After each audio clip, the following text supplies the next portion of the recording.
Okay, so this is actually the same thing that happened to me with the last generation, where it's September, it's really busy. I didn't really think I was going to review these. There's lots of other stuff I got to get to, but just like last time, Apple sent me their latest AirPods Pros. And the first thing I did this time with them was get on a plane and fly with them. And now I got to show you these new headphones. These are AirPods Pro 3. They look physically almost the same as AirPods Pro 2, but there's actually a host of new things here. And the thing is, I'm not normally an earbuds person, and I'm certainly not typically a wear my headphones all day, every day type of person, like so many are. But with all the improvements that they've stacked up in this third generation, I get it. I totally get it. And I think there are a lot of things in here specifically made for that type of person. But first of all, they still sound really good. This was one of the first things I was impressed with the last gen, and I even did some back-to-back listening, and I think these sound even a little bit better. There's more strong bass and low end, while still keeping, a totally full mid-range and crisp, bright highs, and very little high-volume distortion, and they do seem to get even louder, too. And there's a couple reasons behind this sound improvement. If you look very carefully, you'll notice the vents are actually slightly bigger, and the interior is redesigned to allow for more airflow, so I'm betting that's where a bit of that better bass response comes from. But then also the ear tips go into your ears at a slightly different angle, which you can tell if you look at the second gen right next to this third gen.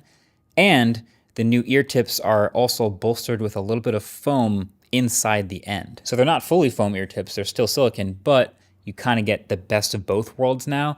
The foam ear tips that you might see on some IEMs, you kind of compress them and then let them expand in your ear. It's this really nice seal and a great fit, but not great for everyday use outside. So this has some of those benefits. In the tip, they have some foam that kind of like molds to the inside of your ear. It's a little bit firmer and it does fit a little better, so it's a better seal. And I gotta say, this new combo of the new ear tips, which there's also now a double extra small size, by the way, so there's 5 ear tip sizes.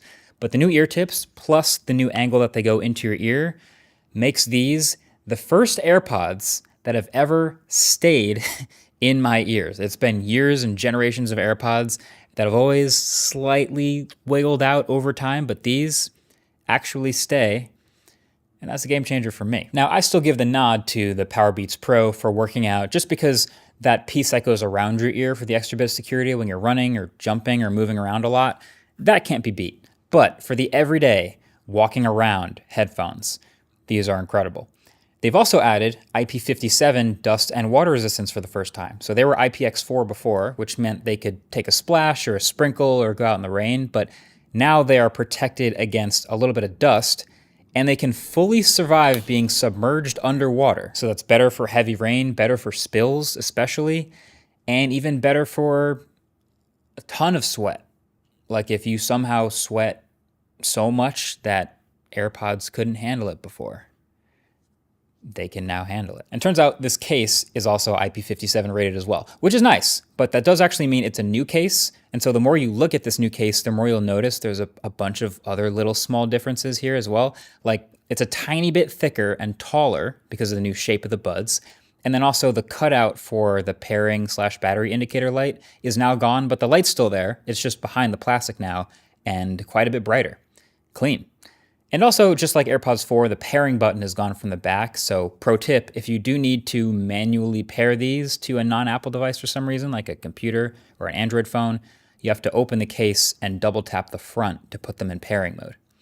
Then there's also a next generation ultra wideband chip in the case, which means you can do precision finding from 50% further away, which is extremely convenient.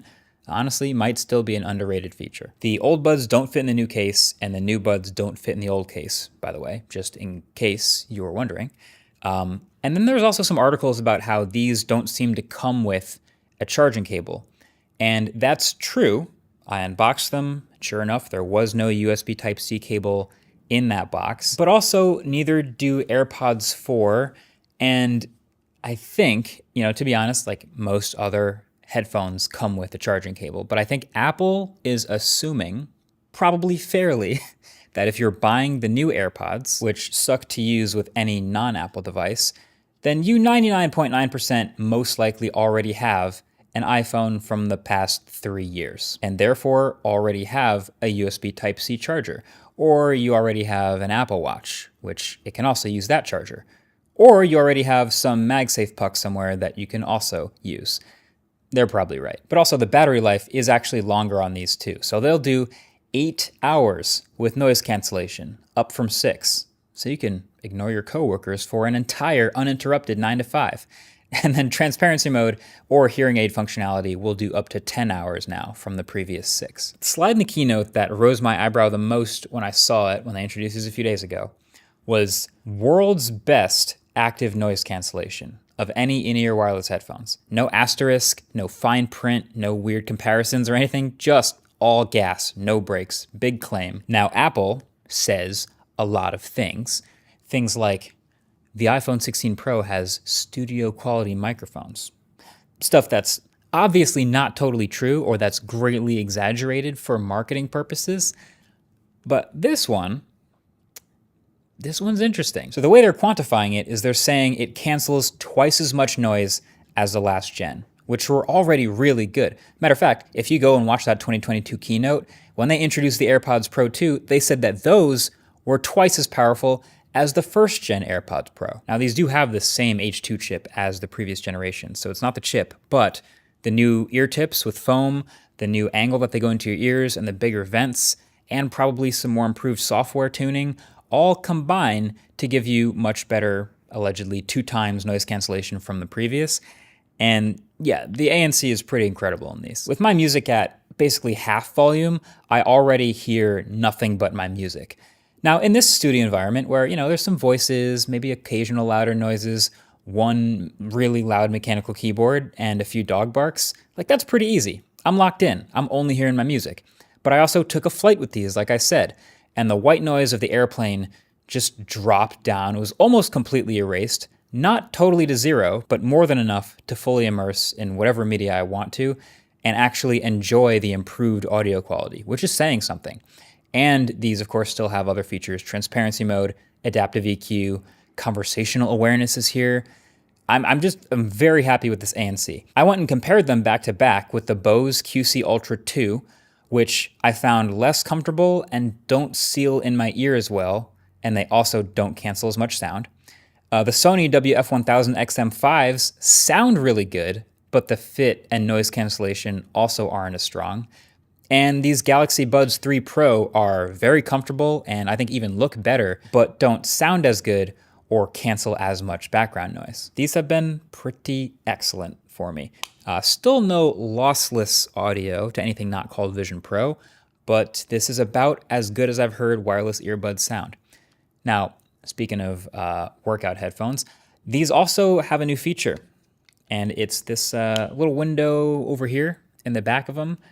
That's a heart rate monitor. So AirPods Pro 3 can measure your heart rate while working out. I consider this a nice to have, the same way it was in the Powerbeats Pro. What's nice is it's well integrated in the Apple Fitness app, so even if other earbuds integrate heart rate sensors, not sure they'll be able to plug into this ecosystem as nicely to count your calories and keep your rings closed. Classic. But it's nice for people who don't have Apple Watches. So if you do have an Apple Watch and you wear it at the same time and work out, apparently it's using its own algorithms and software to decide which is the better source to take that data from, because at no point does the app tell you or let you choose where it's getting your heart rate. Apple also introduced live translation alongside AirPods Pro 3. It's not exclusive to these like they might want you to think, so I won't spend too much time on it in this review, but it is powered by Apple Intelligence, and it does require you download each individual language offline before using it, so everything works offline without an internet connection, so that's cool.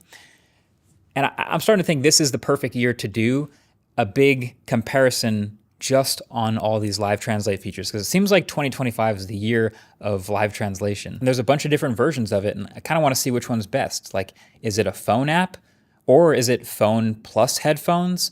Or will it be smart glasses with AI? Or will it be a pin? Nah, it probably won't be a pin. But this really feels like the year live translation actually finally became possible. But overall, okay, better fit, better sound, better ANC. IP rating now, better battery life, all for the same price. I get it.